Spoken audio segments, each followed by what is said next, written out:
Well, good evening, everyone, and welcome to a new live episode of He Said, He Said, He Said, a look at the world from a seasoned Black man's perspective. I'm your host, Alvin King, and it is Friday, September the 12th, and it is a beautiful day here in Washington, D.C. So thank you all for joining us this evening. Tonight, I want to take a moment to acknowledge the death of Charlie Kirk. Charlie Kirk was assassinated on Wednesday afternoon at a university in Utah. He was a conservative commentator, and he was also a proud supporter of Donald Trump and the MAGA movement. Now, let me be clear. I do not condone violence at any level, in any form, in any place. That is not who I am, nor what I stand for. But as a Black man, I will not allow myself to be sympathetic towards someone like Charlie Kirk, a man who openly carried disdain and hatred for people of color, for the LGBTQ community, and for anyone who did not look or believe like him. People will tell us that his rhetoric was simply freedom of speech. They'll ask us to glorify it, to see him as a patriot. Some might even dare to compare him to Dr. Martin Luther King, a man who lived and died for nonviolence and equality. But Charlie Kirk was none of that. He used every platform he was given to spew division. He once called the Civil Rights Act a mistake. He dismissed Justice Ketanji Brown Jackson as nothing more than a DEI hire. And that's just a fraction of the hateful words he left behind. So no, I will not mourn this man. My sympathy tonight extends only to his children who did not choose the life or the ideology that he forced upon them, but who now must carry his absence. We will not have a story about Charlie Kirk tonight on this show because our show, it will be completely uplifting and filled with love. So tonight I will end this piece of the show by saying, rest Charlie Kirk, rest Charlie Kirk. Now, in other news, the release of a trove of emails connected to Jeffrey Epstein has once again pulled back the curtains on a dark web of power, privilege, and secrecy. These communications are shifting or shining a harsher light on Epstein's long-term associate, Ghislaine Maxwell, and the secrets she worked so hard to conceal. As investigators continue to sift through these documents, questions grow louder about how far the influence of this scandal really reaches. To this, I say keep your eyes open because everything else that's going on is a total distraction from this here, because there's some important earth-shattering information in all these documents. So don't let anything else distract you, ladies and gentlemen. So yesterday, America paused in reflection as it has been 20 years since the September 11th attacks, 20 years since a day that forever changed our country and the world. We remember the lives lost and the families shattered and the resilience of a nation that stood together in its darkest hour. 2 decades later, the memory of 9/11 still calls us to honor the past while striving for a safer, more united future. And tonight, again, we are here to celebrate, and this evening is all about celebrating creativity, vision, and impact. Our show tonight, we welcome a very special guest, Calvin Michaels, a true quadruple threat, singer, songwriter, producer, and creative powerhouse. Calvin has been breaking boundaries and inspiring audiences for many, many years. And in our We See You segment tonight, we will sit down with him for an in-depth conversation about his journey, his artistry, and his vision for what's next. This is Breaking Boundaries, the creative impact of Calvin Michaels. And we're so glad to have him here and you tonight. So again, we have an action-packed show.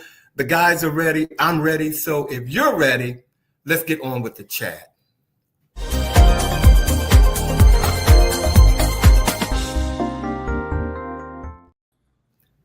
Hello, gentlemen. Good afternoon. Good evening.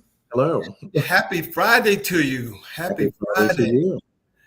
being that the two of you are in DC, I hope you got a chance to enjoy this beautiful weather today. No, I've been in federal. I've been in federal jury duty all week. Okay. And really locked down indoors. Yeah. And how about you, Mr. Bobby? I mean, I know you can have it either way. I can have it either way. I was actually in more than not because of meetings and so forth. So I didn't get to enjoy a whole lot of it. But I can tell you, when I got off from work, the windows were down and the fresh air was coming in. So, but there is the weekend, and we are predicted to have really, really nice weather here in the DMV over the weekend. So I will definitely be out and about enjoying it this weekend, including attending a big dinner that I think I might see you at. We can talk offline about that. Okay. Thank you very much. Thank you guys for being here tonight. If I can, let me go ahead and say hello to our viewers who have come on. Eric Shields from North Carolina. Thank you for being here tonight. Michelle Bowie. Dr. Toole is back. I missed you last week. I hope you were on vacation doing something fun. Monica, thank you for being here this evening. Who else do we have here? Charles Reese is here from LA. Come on now. Come on now, Dr. Reese. Dr. Reese. Thank you for being here. So what's going on in the chat? What's going on with you guys this week? Tell me. Yeah, let's okay. Thank you, Bobby. I'm going to start with something that I think is pretty interesting that's not getting a lot of attention. And that is 8-time Grammy Award-winning artist Usher, who is now the new face of Ralph Lauren's Club New York. It's a new fragrance launched by Ralph Lauren, and Usher, like I said, is the new face. The 46-year-old recording artist marks the first time that he has such a deal, and it also marks the first time that Ralph Lauren has partnered with the recording artist to launch a product. Now, we know that Ralph Lauren, the organization, the company itself, is the premier fashion line that represents American fashion, if you will. Mm-hmm. So for me, I feel like Usher getting this kind of opportunity at this stage in his life is a pretty big deal. The fragrance is available at Macy's, and it's also available at the Ralph Lauren website. The prices range from about $35 for a 10 milliliter kind of stick, to $185 for a 200 milliliter bottle. So there's 4 price points for this new fragrance. Excuse me. Did you say 280? No, $185. $185 for the bottle. Okay, got it. The 200 milliliter bottle. That's the high end, and the smallest one is the $35 pen, which is only 10 milliliters. Now, this is kind of like mid-tier in terms of fragrances, so it's not quite up there with the Sauvage or Yves Saint Laurent, but it's a very good fragrance. Interesting. Well, I was going to give you kudos a little bit for I was like, okay, that's some good PR, but then you just shot it down by saying, but it's not as good as the rest of them. I was like, come on, Sean. I was like, this Sean, Usher, hire Sean. But then you were like, this was not as good as Prada. But I'm going to say, in all fairness, it's a perfume, so they don't have a eau de toilette. Is that how you pronounce it? So right now. Okay, yeah. So right now they only have a perfume, so they don't have the elixir, for example. Maybe that'll come next year or something. But hopefully they'll get the elixir and it'll be right up there with Sauvage. Well, Bobby, were you going to say something about that? Because I'm you know me and Usher. Go ahead. I'm sorry. Well, first of all, I do think it's pretty special that a Black man is being the face of a major fragrance by a major fashion house such as Ralph Lauren. So I think, it's kind of rolling right along with the whole Martha's Vineyard, Oak Bluffs, Morehouse, Spelman, campaign that Ralph Lauren has been supporting within the Black community. So I think that's pretty special. And I think, I love a good scent. So I haven't smelled it. I'm certainly going to check it out and see what it smells like. Doesn't mean I'll buy it automatically because not every scent works well on everyone, as we well know. I may get a sample to see how it works with the chemistry. The $35 bottle. I'm glad that he got this because I think I think this was a good fit. I honestly think that it was a good fit and that he was on there. So thank you, Sean. Yep. Usher, do your thing. Get that paper. We like it. It looks good in the campaign, and we'll give him that. Yeah. It's pretty good. Yeah. Meh. Okay, I'm sorry. See, y'all, I need to move on because y'all have me talk about that shit like this. But here's your opportunity, because also who's getting some clicks, ladies and gentlemen, let's talk about Lizzo. For years, she has been a symbol of unapologetic self-love, confidence, and pure talent. And now she's turning heads even more with a remarkable transformation. With her recent weight loss, Lizzo is being celebrated as the new face of high fashion, already being mentioned as the next cover girl for powerhouse magazines like Vogue and Style.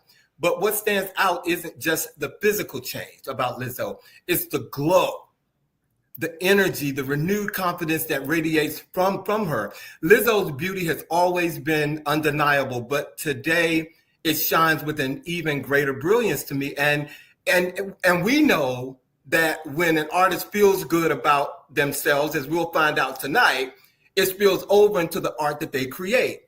And if this is the energy that Lizzo is carrying into her next chapter, then the music she's about to bless us with is going to be nothing short of extraordinary. I love a good makeup job. And that last picture that our producer put up, I still I dream about Lizzo showing up in my bedroom door just to show up and give me makeup or give me face. Okay.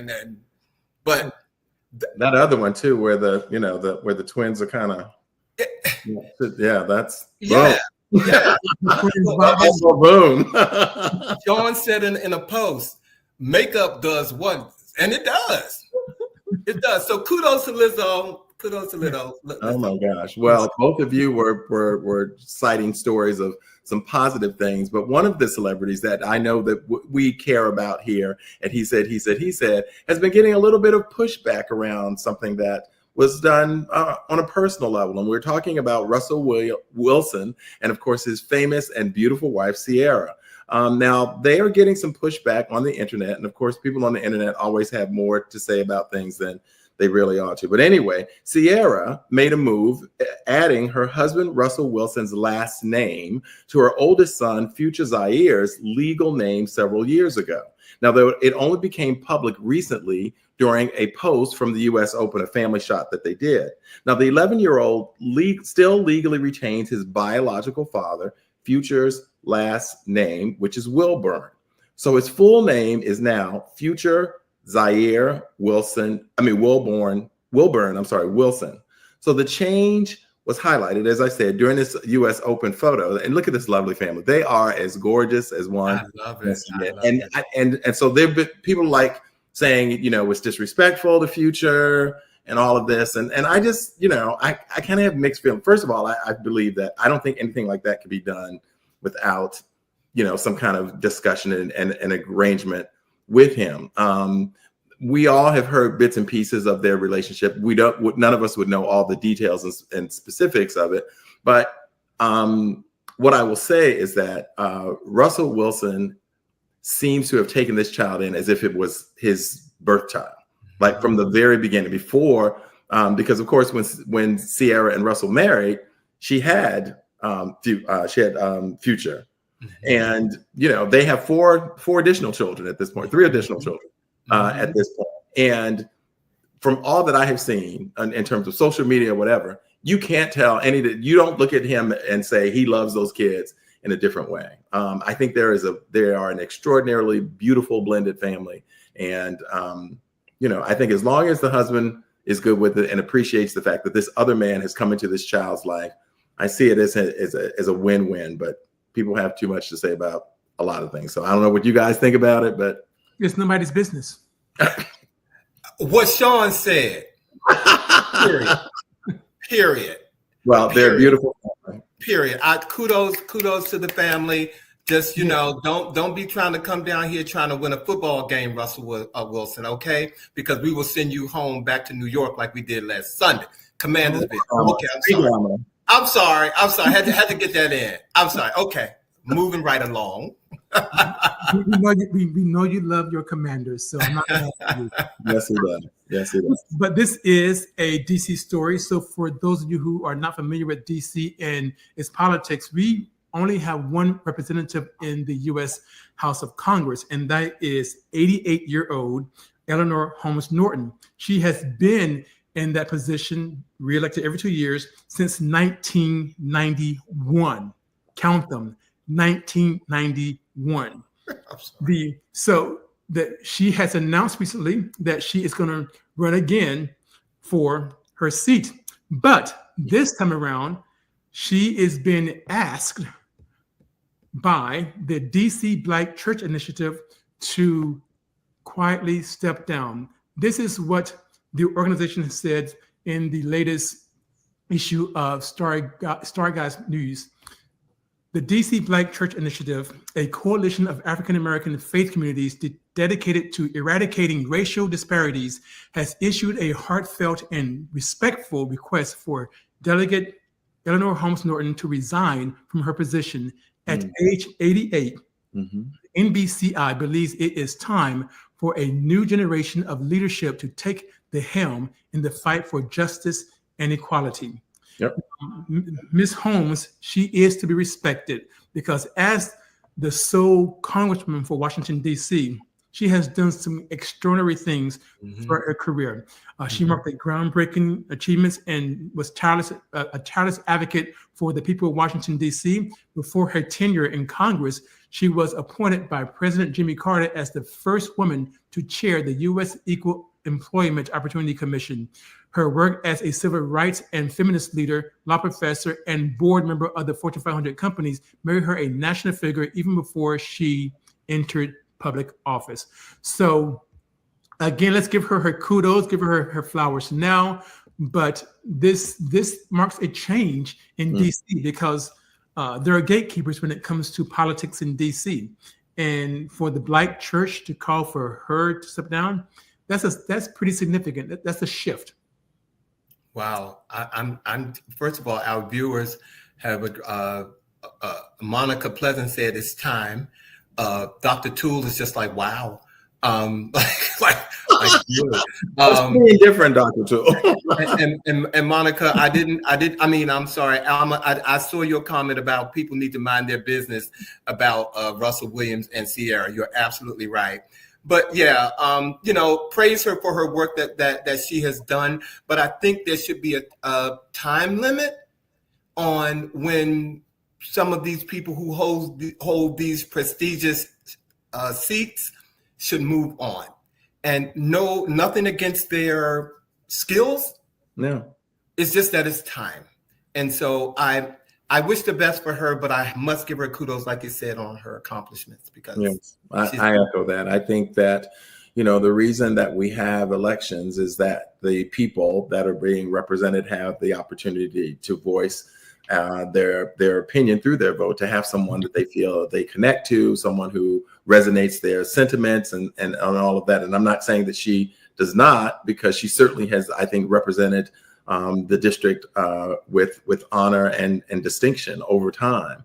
But at 88, I don't believe that the number of voters who she's representing are necessarily connecting to her and articulate and that she is necessarily representing all of their thoughts, their issues and priorities and so forth. So, with all due respect, I think for anyone, there's only so much time that I think you should be in that leadership and pass the torch to others who, who have the capacity and the ability and the connection to be able to represent. Well, I'm glad that the Big Cheese is back because the Big Cheese says something that I wanted to say. The Black church is irrelevant in all of this right now. I wanted to say that. I needed to first of all, I needed to say that through you, the Big Cheese. Because you want to say it, but you're not, but the Big Cheese. Because I'm not sure of what the Black church, their role in being so instrumental in getting her out of that seat. What is that saying? And maybe I need to do a little bit more homework on that. Yeah, but at face value, I don't know what that means. And so all I hear is like a car screeching right now. But think about this. DC still has a lot of Black churches, even though a lot. Yeah. Okay. And I can tell you that even though the Congresswoman isn't really writing her own statements, she is putting out statements, and people who are in these churches are still saying, thank you, Congresswoman, for us and what have you. So the support is still there. So the Black church cannot be dismissed because in DC, there are a lot of them here, and people are still going either in person or online. And their endorsement matters, and within in terms of DC politics, their endorsement clearly matters. So that I think is now one can argue whether or not they should be speaking on it, but the reality of it is politicians go to churches when they are running for offices because they want those endorsements. They understand the power of those churches in this area in particular. So it's if they are free to endorse candidates and get people to go out and vote, I think they are also positioned to be able to say, we think it's also time for her to move. Now, and again, each congregant has their own vote. Right. Yeah. Well, you all made a believer out of me. Thank you for answering. The Big Cheese, you got me in trouble. But I thank you for that. And Marco May said that she should stay home and make cookies. Bad. Go to your room. Oh, what? Go to your room, Marco May. Go to your room. Making cookies for her. Look at Marco Mays. Come on now. Well, before we close the chat, I wanted to, if you guys don't know, I wanted to have a conversation about Billy Porter because he had to step away from the Broadway revival of Cabaret at the Kit Kat Club after being hospitalized with sepsis, a life-threatening infection that demands urgent care. Doctors are optimistic, though, about the production, are optimistic about his health, but the production will now has closed early, or will close early on September 21st. Billy Porter is more than a performer, ladies and gentlemen. He's a style icon, a trailblazer, and a fearless voice for the LGBTQIA+ community. From Pose to Kinky Boots, he's shown us that living authentically and boldly is the truest form of art. His red carpet looks and his unapologetic presence have changed culture itself. But sepsis is serious. I had to look it up because I had never even heard of it before I found out, guys. It can shut down organs, and if untreated, it can be fatal. This is a moment to raise awareness about sepsis, ladies and gentlemen. Early detection can save lives. So while the fate of Cabaret remains uncertain, what matters most is Billy's health. So let's keep him in our prayers and send him some strength. And remember that even in this pause, his influence continues to shine far beyond the stage, guys. We wish him well. Yes. I didn't know what sepsis was, so was very serious. John, I had to look it up because I was like, sepsis, is that something new? I've been around for 66 years. I ain't never heard the word sepsis. I didn't. And, I consider it a blessing because it's very serious. I never heard of it. So, all right, guys, like I said, we have an entertainer on the show, and I don't mean that like quietly, ladies and gentlemen. Our special guest is here tonight in our section of We See You. So if you guys are ready, can we go ahead and introduce our special guest tonight? Yes. Can we do that? All right. Well, here I go. Ladies and gentlemen, tonight in We See You, we are spotlighting the artistry of Calvin Michaels, musical producer, creative director, choreographer, comedian, and filmmaker. His new short film, Pull Over So I Can Hit You, is making its way through major film festivals, and his self-produced albums, Before Tomorrow and After Yesterday, which I love those titles, are streaming now. From YouTube commentary on culture and politics to over a decade leading a top-ranked after-school program in DC, Calvin is proof that creativity can break boundaries and transform communities. So help me please welcome, for breaking boundaries, the creative impact of Calvin Michaels.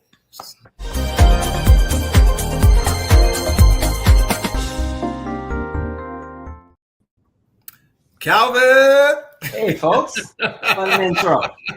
Well, that's how we do it here. Thank you for joining us tonight and no problem. Taking a break from your busy schedule. Yeah, no problem. Dude. And for what you do, there's some stuff out there that you talk about, y'all. Before we end, I'm going to tell y'all how to follow him because he be talking about it, okay, and going in on it. So welcome to the show tonight, Calvin. So I'm going to start off our first question. We want to, dive into, your background a little bit. So, Calvin, the theme of tonight's show is breaking boundaries. So what does the phrase mean to you personally and professionally, if you may? Breaking the boundaries? Yes. All right. So I see that as, the way that things tend to operate in society is that there's usually a set of rules with how things work. And for a lot of the things that I like to do, whether that be music or film and all of that, there are usually gatekeepers and all kind of systems and walls that you got to climb over to get into the door. And I've just kind of learned that sometimes you just have to just do your own thing, right? Rules are meant to be broken. It's not to say that you're supposed to, shake up everything and destroy things. But I feel like a lot of times we get in our own way out of fear or fear that somebody's going to say no. And I've learned over time, like even when it comes to asking questions, the answer is no until you ask, right? And if they give you a no, okay, well, we're going to work around it. One of the things I definitely learned in undergrad was there's always a way, right? And so when it comes to boundaries, for the kind of things that I do, I don't really pay them a lot of attention. I kind of just do what I'm going to want to do. So even with music, I'm definitely at an age where some people would say that window was 15 years ago for you. You're doing it now. It's like, okay, but music is still music. So yeah, so that's how I see it. And Calvin, I'm glad that you articulated that way, because as a person who's only been doing this show for going on 5 years, people are so quick to compare you to other things and what other people are doing. And, sometimes you just have to shut it out. So you said it best. So thank you. Thank you for sharing that, Calvin. Appreciate it. It's inspiring in many, many ways. And so, Calvin, I'm very, very happy to have you and see you tonight. And you are doing a lot. You're doing a lot of extraordinary things. Your resume is a testament to that. Music, film, choreography, comedy, and directing, as Alvin mentioned earlier. But when people ask you what you do, how would you describe yourself?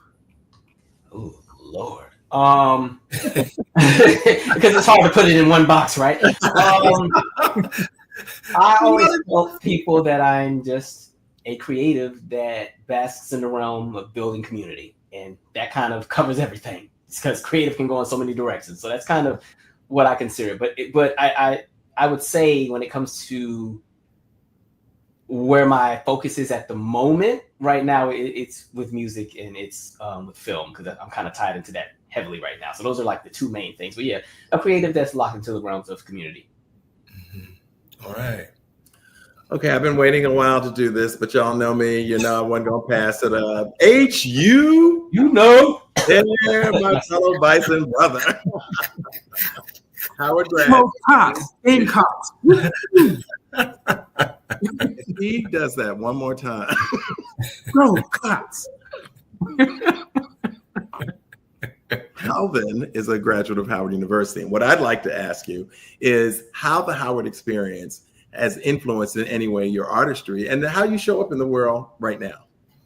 Yeah. So long story short, I'm originally from the other Washington State. And I grew up in this town called Spanaway, which small military town, 20 minutes outside of Tacoma, 45, 50 minutes from Seattle.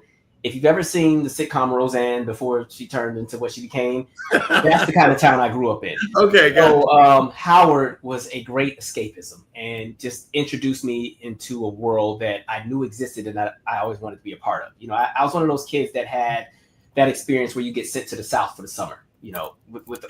So to me, Howard was like an extension of going to the South, even though DC, that's a fight in itself if you want to label it the South or not. But overall, the thing about Howard was that the environment, everybody that's there is somebody. So you may have been the big fish in a small pond in your town, but when you got to Howard, everybody was the big fish in their small pond. So it forced you to really step your game up with a lot of things, and things that you thought were excellent weren't good enough there. So you definitely got challenged. I struggled a bit. I didn't really find my pocket at Howard until about my junior year. Those first 2 years were rough for me because it was so much I was playing catch up on, just because I definitely had a different upbringing and experience. And so, but I made my lifelong friends there, which has been really great. Some of the best people I've met were still all like this, almost 15. I finished in 2010. 15 years later. So Howard was a great experience. I would do it all over again if I could. But I always say toughest experience I've ever had was Howard. So even when I go to my actual career fields and my jobs, I'm like, nothing beats the stuff we had to deal with over there. So these problems that we're having in the office, this is Sesame Street compared to the stuff we dealt with over there. You learn to be a very strong person by the time you get out of there. So, Agreed. Big Bison love. Big Bison love. You know, thank you. Oh, so you know what? Look, I'm so busy listening to you all. I'm just all up in it. So Calvin, let's talk about film. You mentioned that a little earlier. So you recently executive produced Pull Over So I Can Hit You, which has been featured at major festivals, as I mentioned. Briefly tell us about this project and share with us your experiences in what goes into executive producing a film that reaches this particular level. All right, emphasis on brief because I will get in my pocket.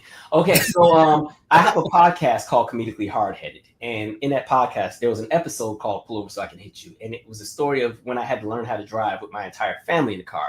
And Pull Over So I Can Hit You is what my father said after I almost killed us. And so a director, Caitlin Shane Dunn, who was at USC Film School, heard the podcast, thought it was hilarious. Was like, can we please turn this into something? And so she and I worked together. You know, we did all the logistics. And so she was going to direct. I would executive produce, which I will say, if you wear the executive producer hat, just know you're the money person. So you got to really do a lot of your pre-production and make sure that's together so that you're not spending additional money that you didn't plan on spending. But we shot it beautifully, had an amazing cast. Bobby McGee played my father. You may remember him from some of the scenes out of movies like The Five Heartbeats, and he's been on the Jamie Foxx show. Lorinda Hawkins-Smith played my mother. She's also been in The Five Heartbeats and on That's So Raven. And there was also Zion Robinson and Brett. Oh my God, I'm forgetting Brett's last name. God forgive me. I'm sorry, Brett. But these are all the people that were in it. Robert Townsend was one of our mentors for the project, which was really nice. But I'll say, as far as the logistics of going in and everything, when you are that executive producer, everything falls in your hands to make sure things happen. And I mean, we had so many moments where things looked like it wasn't going to end well. And mind you, we were in 3 different coastlines. Like, my director was in Houston. The film was going to be shot in LA. I was here in DC. Literally the morning that we were supposed to shoot, the original person that was supposed to play my mother had RSV and had to pull out. So literally, as I'm on the plane with my bags, I got to find a new mom. And we have 6 hours before call time. So I got to find somebody who can play my mother, learn the lines, and be ready. You know, so there's all those kind of things you think about. During one of the days, the food never showed.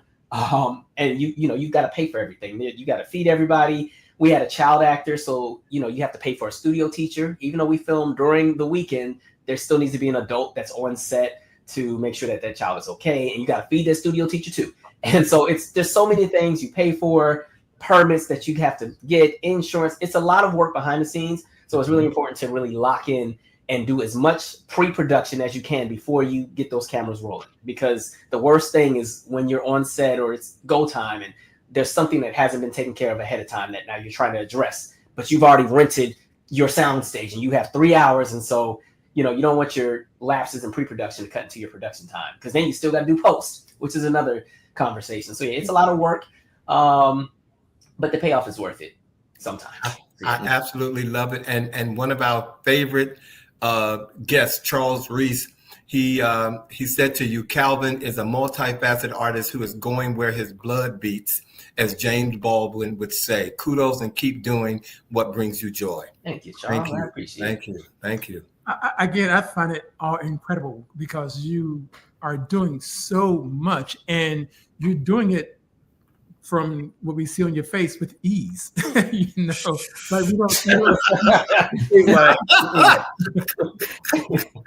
we don't. But I know, and you mentioned your podcast, and I, of course, I listen to your podcast. But let me ask you this question: what were the biggest challenges you faced taking a podcast concept and transforming it into a short film? Yeah, so the podcast, the original episode was about 45 minutes. And with podcasting, because, I do the podcast where there's no camera, it's literally you play it on like a streaming device like Spotify or something. The audience can't see what you're talking about. So you have to paint the picture. And so with podcasting, you get all the time in the world to paint the picture and give all the details and all that stuff. With film, you show it, don't tell it. And so the challenge that you're going to run into, especially with that, is taking a 45-minute story and squeezing it into about a 10 to 15-minute window. And then we also reimagined the podcast episode and turned it more into fiction, but, you know, somewhat based on reality. So we actually introduced new characters, and we had to find a way to tell that story in a way where we could get everything out in that, you know, 10, 11 minutes, because we recut it down to about 11 minutes, used to be 14. And then, you know, have it well enough to be received well at different film festivals. And so that's the biggest challenge. And I was glad that I had my writing partner, Caitlin, the director, to work with, because she was really good at helping me shift a lot of the ideas from the podcast into the script to make it presentable for film. A beast.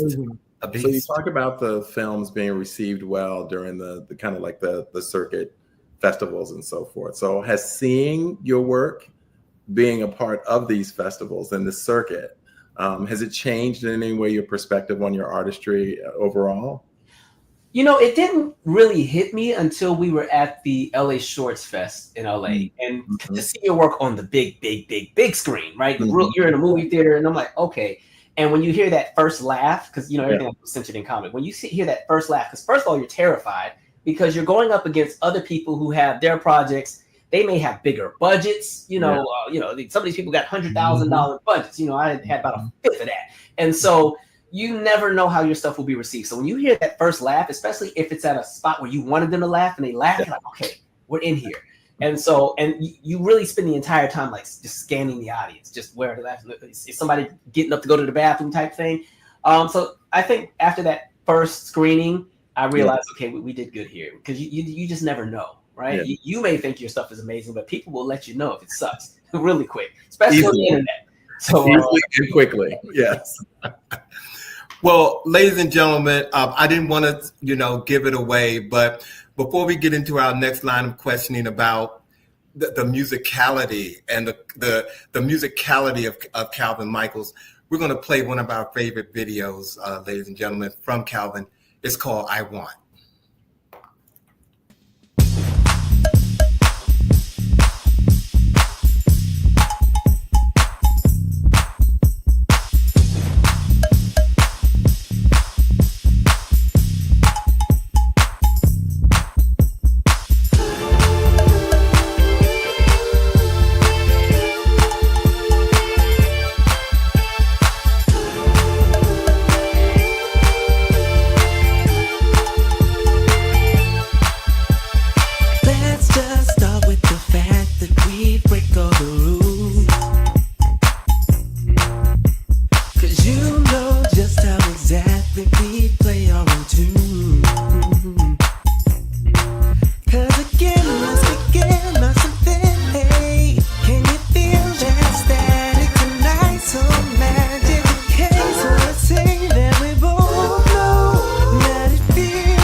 Ladies and gentlemen, put your for you're so darn, you almost made me curse. Okay, you almost made Calvin extraordinary, man. Look, for those of you who don't know, he is a choreographer. I've said, and Calvin, you've also made a mark as a choreographer, as we can see. So, what unique challenges and or advantages do dancers face in today's era of performance and social media? Woo! I have so much to say, but I'm going to water it down. And it's honestly because I'm actually working on a project all about the experience of dancers. I'll say right now in modern times, the biggest challenge for people that dance professionally is that the money is just not there. And because the industry has changed, we're no longer in an era where, you know, the artists are not really doing concert releases with DVDs and concert specials and stuff as much. A lot of dancers used to depend on those residuals to help pay their bills.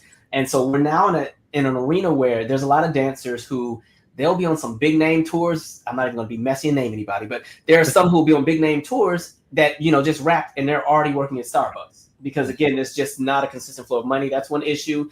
Also, generationally, there's somewhat of a divide. A lot of the dancers that are a little bit, this doesn't sound old, but older as far as like 25 and up have kind of been in a battle where that's that last cohort of dancers that professionally trained. And now they have to compete with what you call the dancers that get on through something like a TikTok.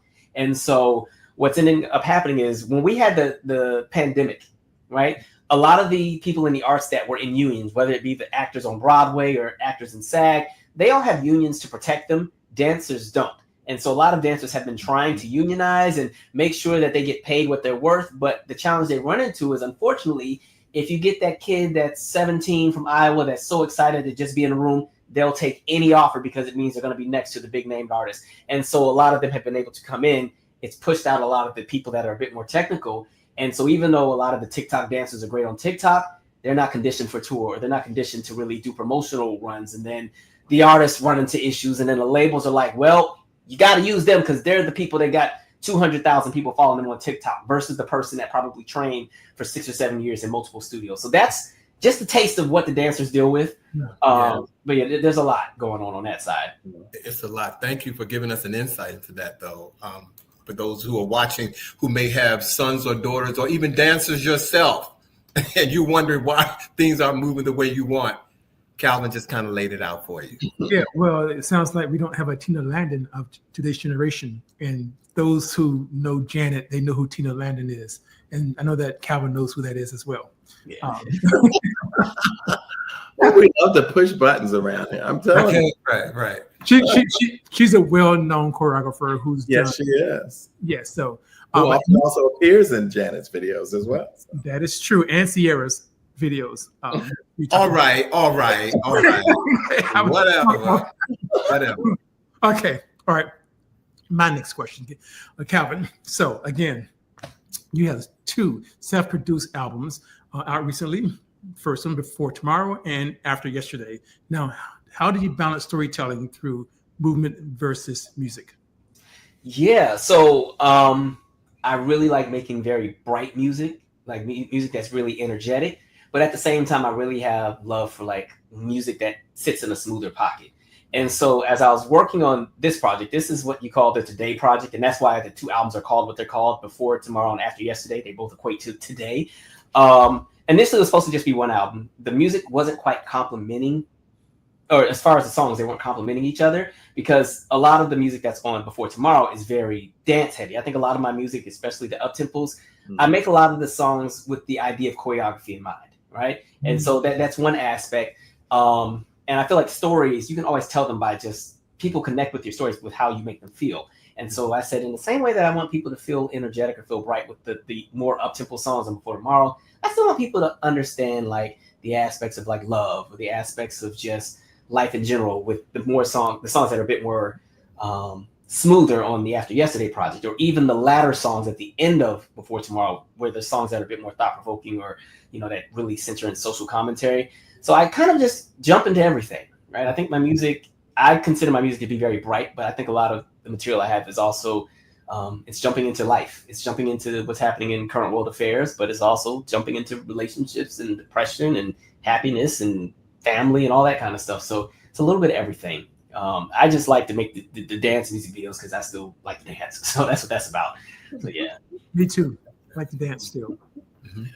Calvin, as an educator and in the world of education, AI is really something that's very controversial, but I also know that it impacts the creative world as well. And so I'm kind of curious on your thoughts on the potential impact of AI on the music industry and, just creators like yourself in general. Like how do you anticipate AI impacting the work? Yeah, I'm not trying to sound like somebody's grandpa, but unfortunately AI is here and we got to deal with it. But I am not a fan. I don't like it. And I think I'm just going to say I'm tired of all of the things that people invent.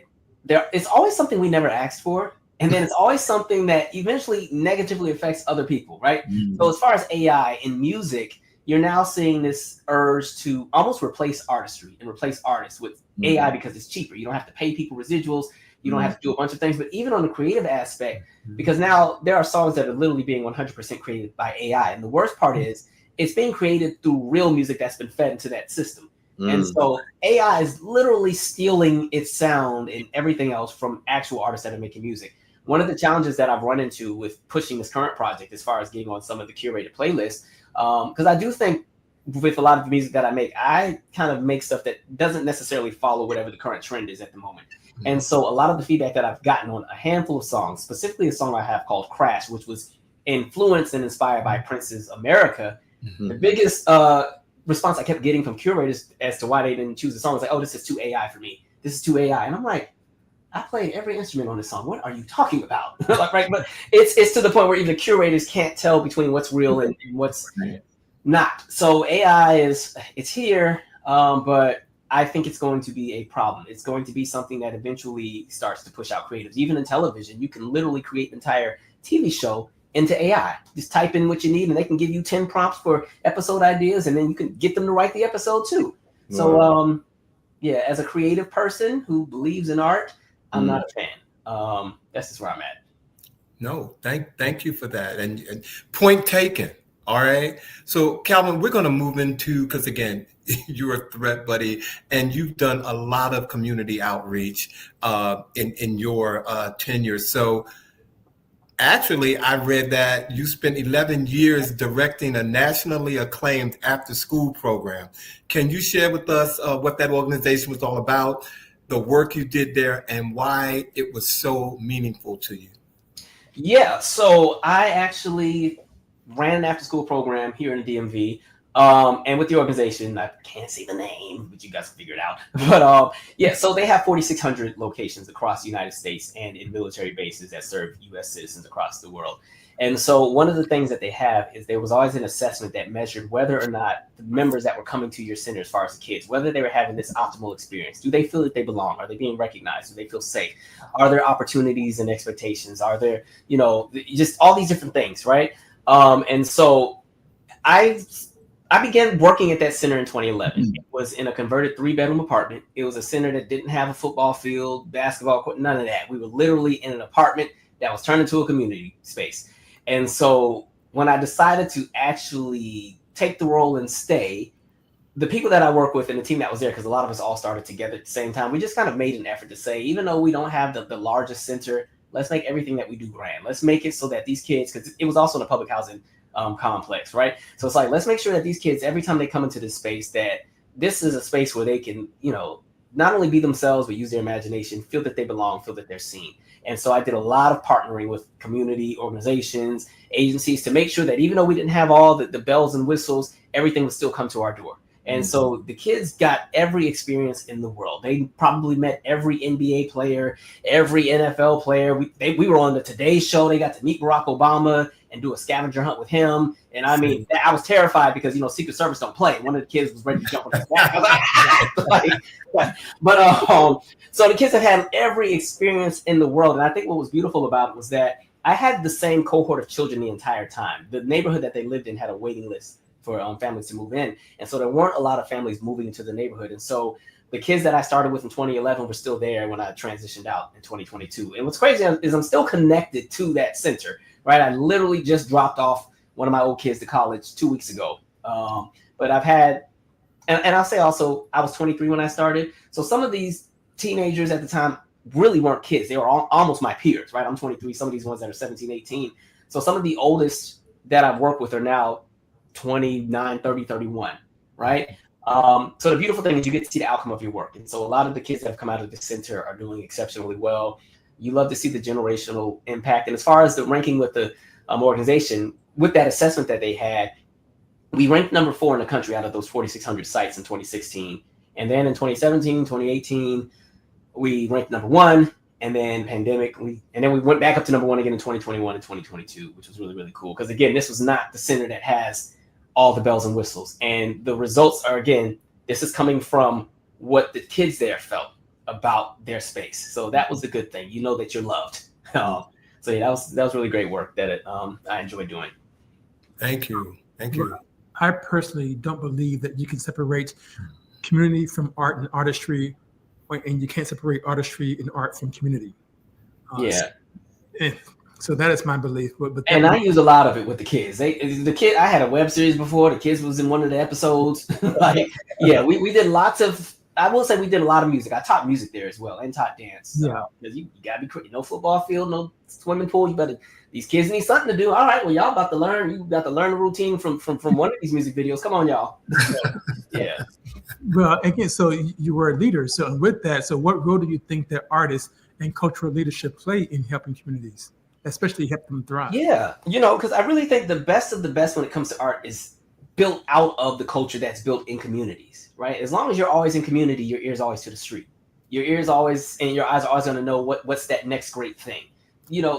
How do you end up getting, what I always say, when you look at a lot of the greats, especially those in music or even TV and film that had their heyday in the 80s and the 90s, maybe even early 2000s, what you notice is so many of them are tied and connected together. So when you think of the story of like Salt and Pepper, working at Sears, and who else worked there? Kid and Play, Martin, all these different people who, again, community.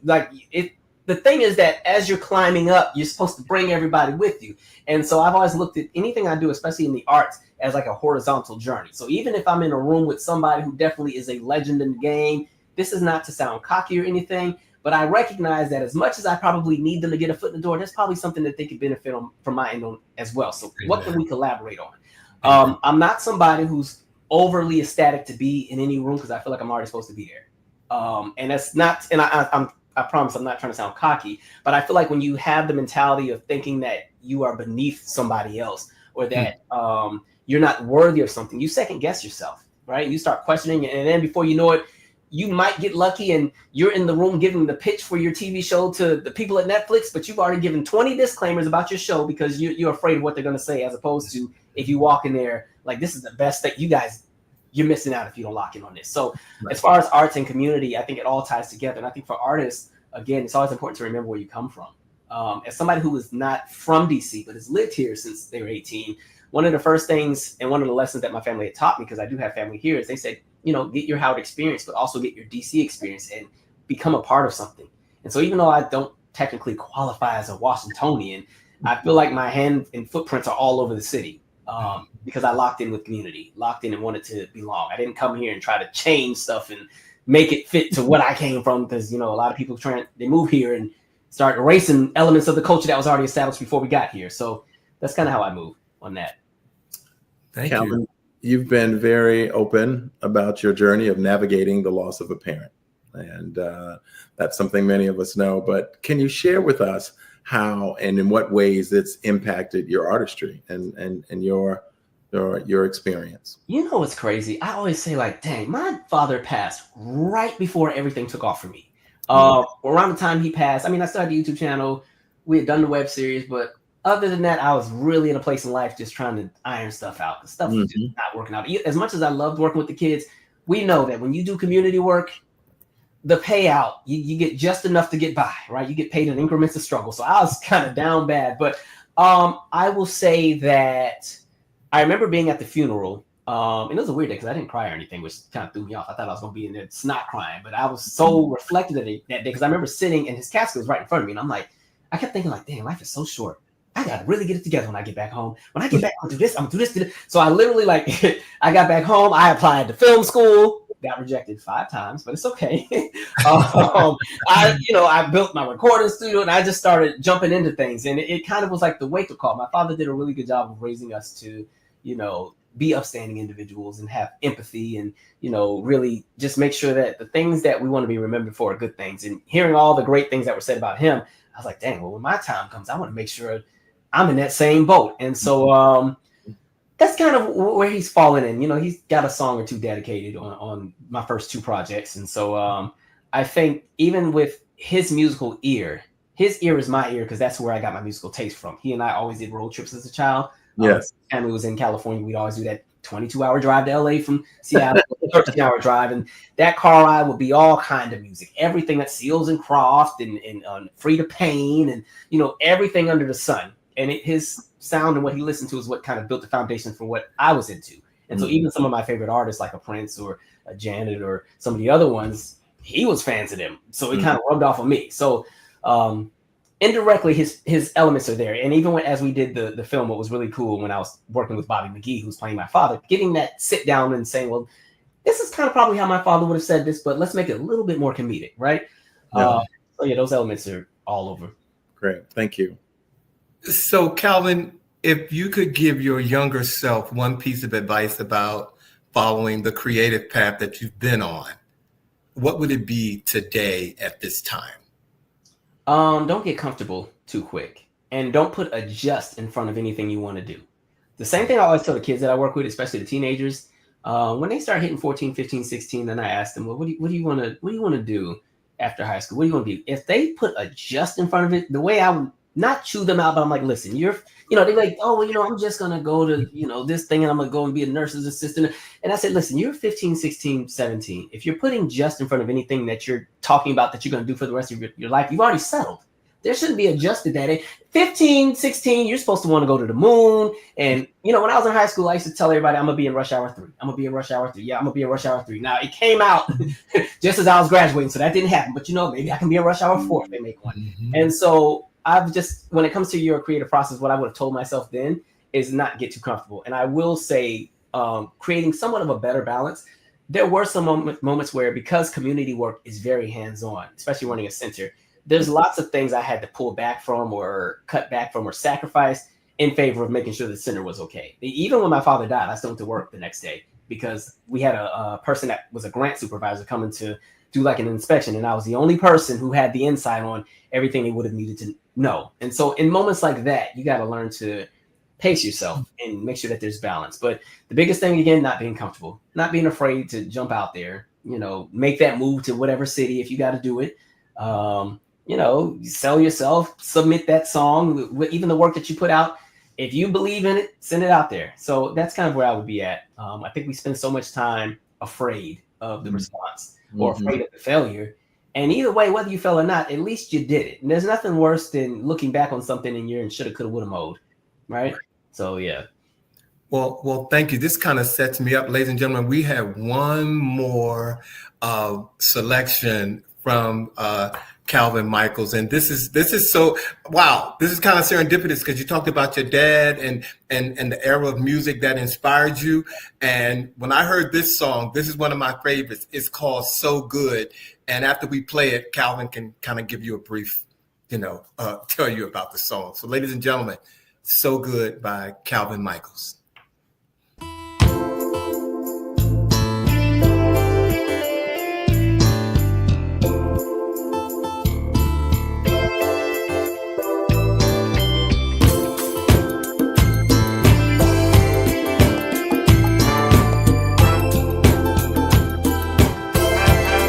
Your smile is so relaxing.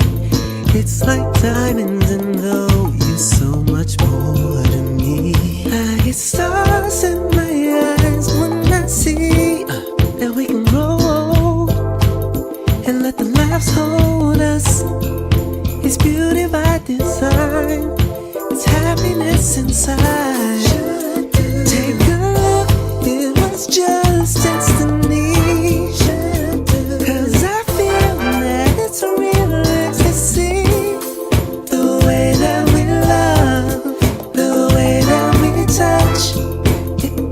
So much, you make me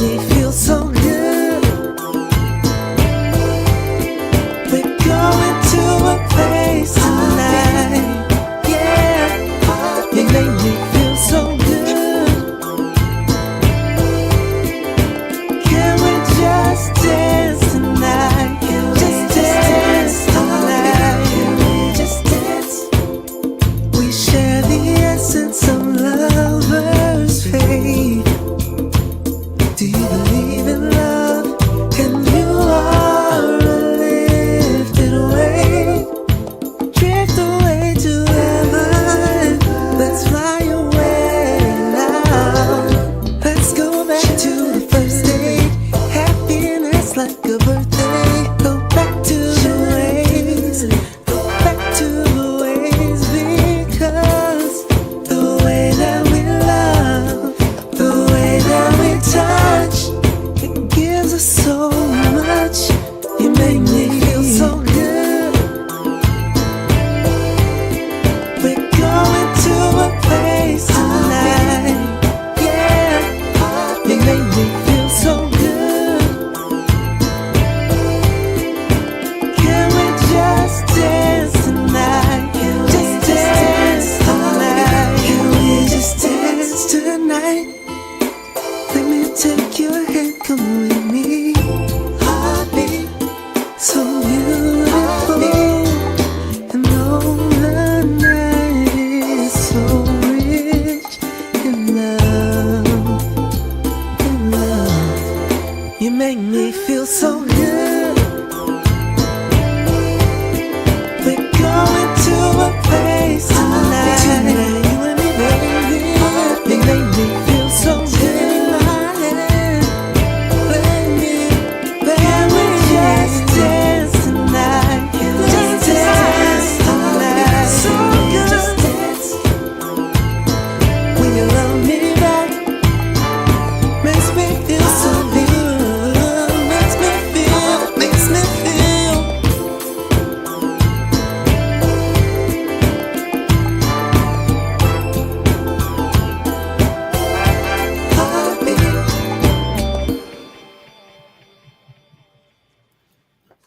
Ladies and gentlemen, So Good by Calvin Michaels. Calvin, briefly tell us a little bit about that song before we close out with you tonight.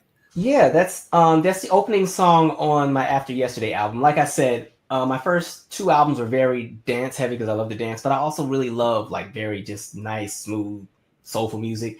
And so when I was creating that song, I had been listening to Brothers Johnson, I'll Be Good to You, one of my favorite songs. And so I was like, I want a song that kind of has that essence, but kind of also sounds like a Lucy Pearl Dance Tonight kind of vibe. Mm-hmm. And so that's what that is. And what's very funny is like there's a remix to that song on the other album that sounds nothing like what you heard. It's very dance oriented. I was like, let me go back to the era of like when your remix was actually its own song that was totally different. So I think it sets the tone for that entire album. And for me, that album was the album for me that I felt like is like the personal growth, where I challenged myself to make an album that's just centered on how it makes people feel, right? Yes, we can make people dance, but what about, when after you done did the dance, you need to sit down, or it's to cool down, or when you're coming home at 2 or 3 o'clock after a great evening or something like that, right? Something that's just nice and smooth to drive to. So I wanted to make sure that kind of set the tone for what people would expect on that album. I loved every minute of it. Thank you. Monica Pleasant, we just put up his website, calvinmichaels.com. That's where you can get the music. Please visit Calvin at calvinmichaels.com. All right, Sean.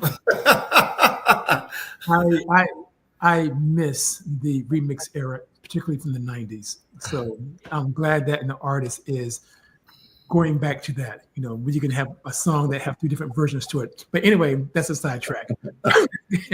but it speaks to you doing what you're doing in terms of just boundaries. So what was one boundary what is one boundary that you want to break in your career? So I actually have a desire to make music for other artists. I kind of look at my music as just a resume, where if somebody's like, well, what can you do? Well, here we go. But as far as boundaries, I think people have lost the plot with music. They forget that music is timeless. And so people have gotten into a space where the music industry is centered and only focused on that 25 and down crowd. If I were able to get into some of the spaces that I would like to get into, I would actually like to produce music for a lot of the artists that are seasoned, the people who were a bit more popular 20 and 25 years ago. And I say that because a lot of these acts are constantly still in the studio or trying to get out there, but younger producers don't want to give them their good material because it's like, okay, we heard, I'm trying to think of an example. I don't know. We heard In Vogue, we got 3 of them back. I don't think we're going to get Don, but it's 3 plus 1. If In Vogue says they're in the studio right now, most current young producers aren't going to want to work with them because they want to give their good material to, I don't know, somebody that's a bit more current. And I think what that has done is it's closed off the opportunities that were there. I just remember growing up, and there were tons of artists that were definitely in their 40s, 50s, 60s that were still on the radio. Like as a child, we didn't look at somebody like a Tina Turner or a Patti LaBelle or an Aretha or Luther was younger, but you know, some of that, we didn't look at them as too old for music. If it sounded good, it sounded good. One of my favorite songs growing up was Patti LaBelle, Feels Like Another One, right? New Jack Swing, like that's the period of those early, you know, kindergarten years for me. And so I think one of the boundaries that I would like to break is just that idea of keeping people that have a passion for music locked into a bubble where after 25, there's not a shot for them. Because I think a lot of people don't even come into their own as an artist until after that age. I didn't drop my first album until I was 29. And so that would be something I would want to break. Because even with touring, honestly, who are the acts that are actually out here giving the great shows and still selling out? It's nothing against the people that are 18, 19, 20, but we're talking the stadiums, the arenas right now, and these massive tours, it's a lot of the seasoned acts. Right. So I think there's been a generational divide where people have kind of forgotten that people over a certain age still like music too. So that's where I would be on that. Well, Calvin, of course, we don't want to let you go. And we have gotten to the end of our interview with you. And so before we do that, I have, you know, told folks that they can go to calvinmichaels.com. And I told them that you can go to your IG. I think we put your IG account up there. But is there any place else that you would direct people to find your music and more about Calvin Michaels? Yeah, so my music is on everything that you can stream on. And you can purchase also on iTunes or Amazon, but if you search Calvin Michaels on Spotify, Tidal, Apple Music, all those different things, my stuff will pop up. YouTube also creates the music profile stuff too, so you can even just literally type in on YouTube, my music will pop up. And then as far as like all my socials, everything, you literally just type in Calvin Michaels, I pop up. If you go to the calvinmichaels.com website, all of my socials are on there as well. But my username for all my socials under Calvin Michaels is just Give Me a Beat, GIMMIEABEAT. That's for Instagram, Blue Sky, Threads, Twitter. So yeah, I'm pretty accessible. So yeah. Well, Calvin Michaels, thank you for being. We're not even gonna we're gonna close the show with you because you're like family. You've been on here so long with us tonight. So thank you, Kendall, for joining us tonight. But again, want to thank you for being here with us tonight. You are just absolutely amazing. I expected nothing less because you are true. When you're walking the room, you know that you're supposed to be there, and I get it. I totally get it. Ladies and gentlemen, next week we will be live again, and we have a new live show for you guys. We will have author Michael Caine here to talk about his new book, A Child of God, and he will be here on Friday, September the 19th. And we can't leave without giving you our words of the week. There are two things we get every day when we wake up: a chance and a choice. It can't be any more simpler than that. Okay, so thank you, Bobby, for sharing those with us tonight. Ladies and gentlemen, again, thank you for being here with us tonight. Thank you, Calvin Michaels, for showing up and showing out and sharing with us. Bobby and Sean, love you guys. So until next week, ladies and gentlemen, take care of yourself, and we'll see you on the next new episode of He Said. He Said. He said. All right. What was that? Have a good night. Again, thanks for being here, Calvin. Appreciate you. Mm-hmm.